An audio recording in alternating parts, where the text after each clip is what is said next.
80 বছরের বুড়া, 60 বছরের বুড়া, আল্লাহর একটা অপুরন্ত সৃষ্টি, সৌন্দর্য দাড়ি, ও এখনো পর্যন্ত সিং ভেঙে বাছুরের দলে ঢোকার চেষ্টা করছে। করছে কি করছে না? হ্যাঁ, অনেক মানুষ আছে পেকে গেছে, সবকিছু পেকে গেছে, ওইগুলো আবার কালো করে আসছে কি আসছে না? হ্যাঁ, উপরের গুলো দেখা যাচ্ছে বলে কালো করছো, বাকিগুলো কি করবে? বাকিগুলো আল্লাহ নবী সাল্লাল্লাহু আলাইহি ওয়াসাল্লামের হাদিস কি, যারা পাকা চুল কালো করে দেয় ওরা তো জান্নাতে যাবে না, জান্নাতের সুঘ্রাণ 1000 রাস্তা দূরত্ব থেকে পাওয়া যায়, ওরা জান্নাতের ঘ্রাণটাও পাবে না। আছে এরকম লোক? আছে। বরঞ্চ চুল পাকলে গোনা মাফ হয়, পাকা চুল তুলতে পাবেন না। কি বললেন বুঝলেন? হ্যাঁ, আপনি মেহেন্দি ব্যবহার করেন, আপনি লাল করুন, অসুবিধা নেই, আপনি হলুদ করুন, তাতে আপত্তি নেই, আপনি সবুজ করুন, আপত্তি নেই, কালো করতে পাবেন না। তবে এই রকম করবেন না, এইখানে পাঁঠার মতো, এইখানে পাটি ছাগলের মতো, আর এইখানে হিপ্পি চুল রেখেছে, এই হারাম খোরেদের আমি দেখতে পারি না। আপনাদের দিকে আছে? আছে। এমন প্যান্ট পরছে হাঁটুর কাছে ছেঁড়া, পাছার কাছে ছেঁড়া, বগলের কাছে ছেঁড়া। আরে ডিজাইনেরও তো একটা ডিজাইন থাকে। হ্যাঁ, আসলে এগুলো ভালো ঘরের ছেলেরা করে না, একদম ছোট লোকের বেটা, ছোট লোক যে, তারা এইগুলো করে। কি বলছি বুঝতে পারছেন না? ভালো স্ট্যান্ডার্ড ঘরের ছেলে, সুশিক্ষিত ঘরের ছেলে কখনো এরকম কাজ করতে পারে না, পারে? কখনোই পারে না। ওর বাপ মায়ের কোনো রকমের পার্স নেই, গরু ছাগলের মতো ওর বাপ মা, তার বেটা এরকম চুল কাটবে, কাটিং কি? আর ওদের বা কি বলবো, ওদের এখন রক্ত ফুটছে, ওরা নাই করলো, ও 60 বছরের বুড়ো কালো করে বসে আছে। ওদের না একটু রক্ত ফুটছে, একটু করবে, কারোর সঙ্গে দেখা করতে যাবে, ঈদের দিনে অনেক ব্যাপার থাকে ওদের। হ্যাঁ, এসব ব্যাপার হয়তো থাকে, ওরা একটু করলে করুক, আমি করার পারমিশন দিচ্ছি না, ওটা হারাম। এই বলতে চাইছি যে ও হয়তো করতে পারে, আপনি 60 বছরের বুড়ো, আপনার আবার কালো করার ঢং আছে কি করে? হ্যাঁ, কি আশ্চর্য ব্যাপার।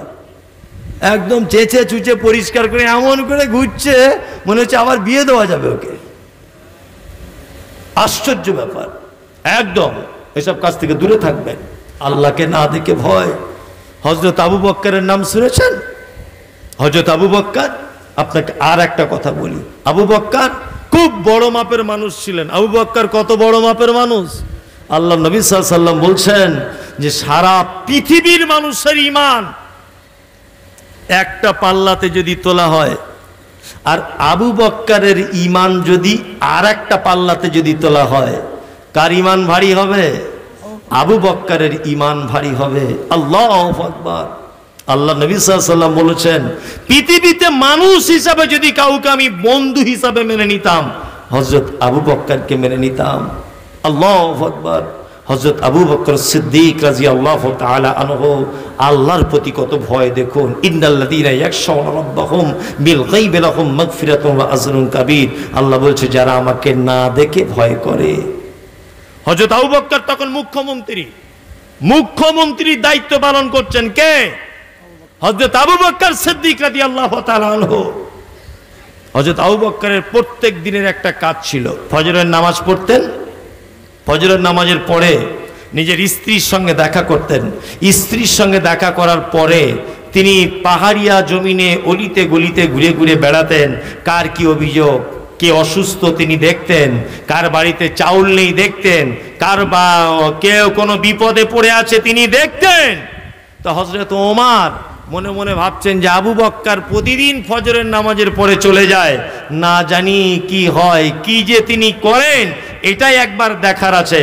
তো হযরত ওমর বলছেন, আমি আস্তে আস্তে আস্তে আস্তে করে লুকিয়ে লুকিয়ে হযরত আবু বকর কোন দিকে যাচ্ছে ওই দিকে একবার ঘুরে ঘুরে ঘুরে ঘুরে যাচ্ছি। আমি দেখতে পেলাম হযরতে আবু বকর তিনি যেন মদিনার একটি পল্লী গ্রামের ভিতরে ঢুকলেন, আর একটা তাঁবুর ভিতরে তিনি ঢুকে গেলেন। তাঁবুর ভিতরে ঢুকে গেলেন, খালি হাতে ঢুকলেন, কিন্তু বার হবার সময়তে হাতে একটা যেন ব্যাগ নিয়ে বার হচ্ছেন। এই বার হয়ে যাবার পরে হযরত ওমর বলছেন, আমি আস্তে আস্তে করে ওই তাঁবুর ভিতরে ঢুকে গেলাম। তাঁবুর ভিতরে ঢুকে দেখলাম একজন বৃদ্ধা মহিলা রয়েছে, দুই চোখে দেখতে পায় না। তাদের বাড়িতে দুটা বকরির বাচ্চা রয়েছে, দুটা শিশু বাচ্চা রয়েছে। আমি গিয়ে বললাম, মা তুমি কে? বললাম, আমি একজন মহিলা, বিধবা, আমার দুটো চোখ নাই। বলছে, তোমাদের বাড়িতে প্রতিদিন কে আসে গো? বলছে, তুমি যেমন পথিক এসেছ ঠিক তেমন আর একজন পথিক আসে। বলছে, ওটা পথিক নয়, ওটা একজন নামি দামি লোক। বলছে, ওই লোকটা এসে করে কি?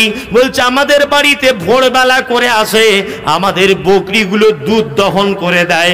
আমি অন্ধ মানুষ, আমি চলাফেরা করতে পারি না, কাপড় জামা কাপড়ে পেচ্ছাপ পায়খানা যা কিছু করি, আমার কাপড়গুলো ধুয়ে পরিষ্কার করে দেয়, আমাদের বাচ্চাগুলোর জন্য রান্না করে দিয়ে যায়, আমাদের ঘর বাড়িটা ঝাড়ু দিয়ে ওই ময়লাগুলো ব্যাগের ভিতরে নিয়ে পাহাড়ের দিকে হেঁটে হেঁটে চলে যায়। আমি লোকটাকে চিনি না, তবে লোকটা খুব ভালো। হযরত ওমর বলছেন, বুড়িমা ওটা আর কেউ নয়, ওটা হলো মদিনার মুখ্যমন্ত্রী, নাম হলো তার হযরতে আবু বকর সিদ্দিক রাদিয়াল্লাহু তাআলা আনহু, আর কেউ নয়। হযরত ওমর চলে এলেন। হযরত আবু বকরকে পরের দিনে ফজরের নামাজের পরে বলছেন, আমিরুল মুমিনিন, একটা মারাত্মক জিনিস আপনি করছেন, যেটা আমাদের কাছে বড় কঠিন হয়ে যাবে। আপনাকে দেখেছি প্রতিদিন আপনি ফজরের নামাজের পরে গরিব দুস্থ মানুষদের সেবা করেন। আপনি ওই অন্ধ মহিলাটিকে আজকে দীর্ঘদিন তার জামা কাপড় পরিষ্কার করছেন। আপনি বলুন তো দেখি, আপনার দায়িত্ব চলে যাবার পরে নতুন খলিফা নিযুক্ত যে হবে, তার উপরে কি এই দায়িত্বটা বড় কঠিন হয়ে যাবে না? হযরতে আবু বকর বলছেন, আমি আল্লাহকে এত ভয় করি ওমর, আমি আল্লাহকে এত ভয় করি, আমার দায়িত্ব থাকা অবস্থাতে যদি আমার এলাকাতে একটা বিড়াল পর্যন্ত যদি না খেয়ে মারা যায়, তাহলে আল্লাহ যদি আমাকে জিজ্ঞাসা করে, আবু বকর তুমি ছিলে খলিফা, তুমি ছিলে আমিরুল মুমিনিন, তুমি ছিলে মুখ্যমন্ত্রী, কিন্তু তোমার এলাকায় তাঁবুর ভিতরে একজন বৃদ্ধা মহিলা না খেয়ে মারা গেছে, এর হিসাবটা আমি আল্লাহকে দিতে পারবো না। ওই জন্য আমি আল্লাহকে এত ভয় করি, এত ভয় করি, আল্লাহকে আমি এত ভয় করি।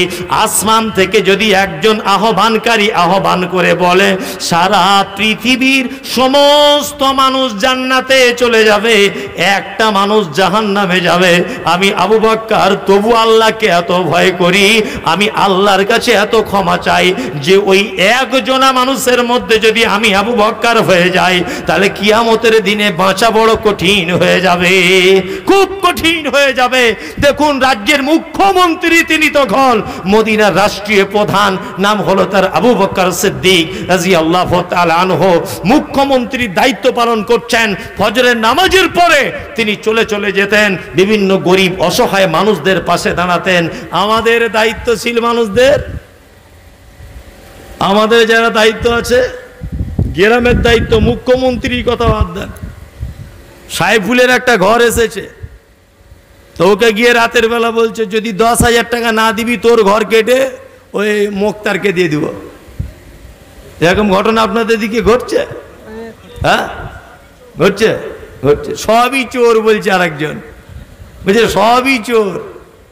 নার্সিং হোমে ভর্তি করবেন তো, আপনার বেটার হঠাৎ করে বুকে যন্ত্রণা হচ্ছিল, নার্সিং হোমে ভর্তি করবেন, তাই আপনি গেলে ভর্তি নিচ্ছে না, তা প্রধানের কাছে গেলেন, ভাই আব্দুল্লাহ একটু ফোন করে দাও না ভাই, বেটাটাকে ভর্তি করবো নার্সিং হোমে। তা ফোন করে দিয়েছে, হ্যালো, হ্যাঁ আমি আব্দুল্লাহ বলছি, ফটিকের ছেলেটাকে একটু অ্যাডমিশন নিয়ে নাও। অ্যাডমিশন নিয়ে নিল ফটিকের বেটাকে। তা ফটিকের বেটা সুস্থ হয়ে যাবার পরে বিল করছে কত, বলছে 60,000। তো এ তখন কাঁদতে কাঁদতে হয়েছে, আমি তো লেবার খাটি গুজরাটে, তাই 3 মাস কাজও ভালো হয়নি, 60,000 টাকা কোথায় পাবো? তখন মালিক তখন বলছে নার্সিং হোমের, ভাই এই বিলটাই 40,000 হয়ে যেত, কিন্তু তুমি মাঝখানে যে আব্দুল্লাহকে দিয়ে ফোন করিয়েছ, ওকে 20,000 রেখে তবে তো বলতে হবে। এ ঘটনা হচ্ছে কি হচ্ছে না?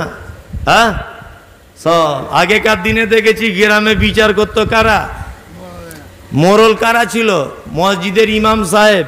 সে তখন বিছানা পেতে তিরপল পেতে পাড়ায় বসে সালিসি বসতো, আর গ্রামে নামাজি মুসল্লি মানুষেরা বিচার করত। আর এখন চোরেরা বিচার করছে, বুঝলেন না? বিচার কিসের করছে না, একটা ছেলে একটা মেয়ে ধরা পড়েছে ওই পাটের জমিতে, কি করেছে না করেছে ওটা আমি বলছি না, এখন ধরা পড়ে গেছে। এখন মেয়েটা বলছে হ্যাঁ ও আমার সঙ্গে শারীরিক সম্পর্ক করেই দিয়েছে। ও বলছে ক্লাবে ভরে বিচার হচ্ছে, বলছে কি? বলছে তোর বাপের কাছে 20,000 আন, আর তোর বাপের 20,000 আন, 40,000 ক্লাবটা ঢালাই দিব। চোরেরা বিচার করলো এটা। এখানে কোরআনের ফয়সালা কি?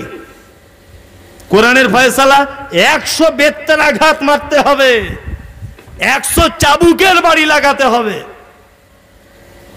আগেকার দিনে দেখেছি মুসল্লি মানুষেরা, মুরব্বী মানুষেরা বিচার করত, আর এখন যত সব দালালি বদমাইশি মেরে খাওয়া ধরে খাওয়া এই লোকেরা এখন বিচার করছে। ওদের বিচার কে করে? কি আশ্চর্য ব্যাপার! হযরত আবু বকরের চরিত্র, মুখ্যমন্ত্রী, কালকে আন্ডারপ্যান্ট পরে ঘুরতো, বুঝলেন না? আচার বেচে বেচে বেড়াতো গ্রামে। ভোটে জিতে কোন রকম করে পঞ্চায়েত প্রধান কিছু একটা হয়েছে, তার 3 মাস পরে দেখছি বুলেট গাড়ি চেপে ঘুরছে। সবাই নর্মাল বাইক, ওর বেটা চালাচ্ছে বুলেট। ওর বাপের কি টাকা ছাপানো কল আছে? টাকা আসে কোথা থেকে? হ্যাঁ, হযরত আবু বকরের চরিত্র দেখুন। ইন্নাল্লাযীনা ইয়াখশাউনা রাব্বাহুম বিল গায়ব, আল্লাহকে না দেখে কত ভয় করতেন। আল্লাহু আকবার। আপনি আমি আল্লাহকে দেখতে পাই? দেখতে পাই না। আমাদের মধ্যে সেই ভয় কাজ করে? সেই ভয় কাজ করে না, একদম কাজ করে না। আমাদের শুধুমাত্র এইটাই মাথায় কাজ করছে, কি করে শোষণ করে নেওয়া যায়, কি করে ধাপ্পাবাজি করে নেওয়া যায়, কি করে গরিবকে মেরে নেওয়া যায়, কি করে ভাই ভাই ঝামেলা লাগিয়ে ফয়সালা করার নাম করে টাকা ঝেড়ে নেওয়া যায়। এই সব ধান্দা মাথায় 24 ঘন্টা ঘুরছে। ঘুরছে কি ঘুরছে না? আল্লাহ সুবহানাহু ওয়া তাআলা বলছেন, যারা আমাকে না দেখে ভয় যারা করে অবশ্যই তাদের জন্য রয়েছে ক্ষমা, উত্তম প্রতিদান। আমাকে না দেখে ভয় করতে হবে। আল্লাহু আকবার। আল্লাহর ক্ষমা খুব আশাধারী, খুব আশা করে থাকুন। আল্লাহর ক্ষমা পেতে হবে। পৃথিবীতে ক্ষমা পেয়ে কোনো লাভ নেই, মানুষের কাছে ক্ষমা চেয়ে কোনো লাভ নেই। ক্ষমা কার কাছে চাইতে হবে? আল্লাহর কাছে। এইখানে ওই জন্য আপনাকে আমি বারবার বলেছি, আপনি এখানে দুয়াতে করুন। এইটা বলবেন যখন দোয়া করবেন, আল্লাহ তুমি আমাকে এই দুনিয়াতে ক্ষমা করো না করো, আখিরাত কিয়ামতের মাঠে আমাকে ক্ষমা করে দিও। সেই দিন যদি আপনি ক্ষমা যদি পেয়ে যান, আপনাকে আর কেউ বাঁচাবে না, আপনার ঠিকানা হবে জান্নাত। অবশেষে দোয়া করি, যারা আমরা এখানে বসে আছি, আল্লাহকে না দেখে বিশ্বাস করা লাগবে, আল্লাহর অফুরন্ত নিয়ামতকে বিশ্বাস করা লাগবে। দুটি অপশন, এক, যদি আল্লাহর অফুরন্ত নিয়ামত আপনারা যদি অস্বীকার করে দেন, থাকার জায়গা জাহান্নাম। দুই, আল্লাহকে যদি না দেখে বিশ্বাস যদি করতে পারেন, আল্লাহ ভীতি যদি আপনার ভিতরে থাকে, অবশ্যই আপনার জন্য জান্নাত। এ কথা আল্লাহ নিজে বলছেন। যারা এদিকে ওদিকে ঘোরাফেরা করছেন বা যারা দাঁড়িয়ে আছেন, অবশ্যই আপনারা ধীর স্থিরভাবে বসুন। আর জনগণের একটা বদ অভ্যাস আছে, একটা বক্তা নেমে গেলে আর কিছু মানুষ চলে যায়, আবার পরে কিছুক্ষণ পরে আবার আসে।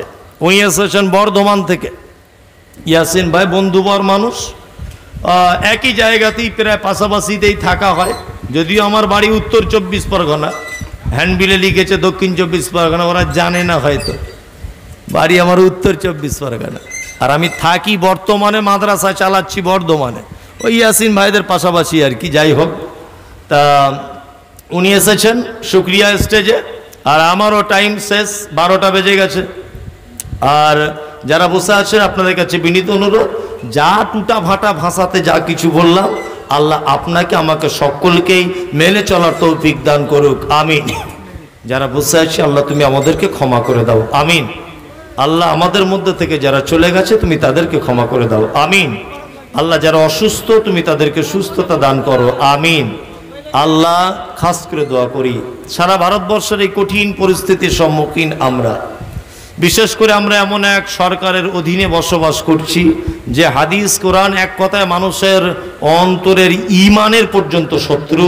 আল্লাহ এই সমস্ত মানুষদের শত্রুতা, এদের দুর্নীতি, এদের সমস্ত যাবতীয় অপকর্ম, আমাদের বিরুদ্ধে সমস্ত চক্রান্ত, আল্লাহ চক্রান্তগুলো তুমি ভেস্তে পাঠিয়ে দাও। কারণ তুমিই পারো। তুমি সেদিন পেরেছিলে মূসাকে বাঁচাতে, তুমি সেদিন পেরেছিলে নমরুদকে বাঁচাতে, তুমিও পেরেছিলে সেদিন গারে সোর থেকে নবী মুহাম্মদ সাল্লাল্লাহু আলাইহি সাল্লামকে বাঁচাতে। তুমি আজও আসো, আগামীতেও থাকবে। অবশ্যই আমাদের মতো নিরীহ পাপী গুনাহগার মুসলমানগুলোকে আল্লাহ তুমি আমাদেরকে বাঁচিয়ে নাও। আমিন। সকলে ভালো থাকুন, সুস্থ থাকুন। আসসালামু আলাইকুম ওয়া রাহমাতুল্লাহি ওয়া বারাকাতুহু।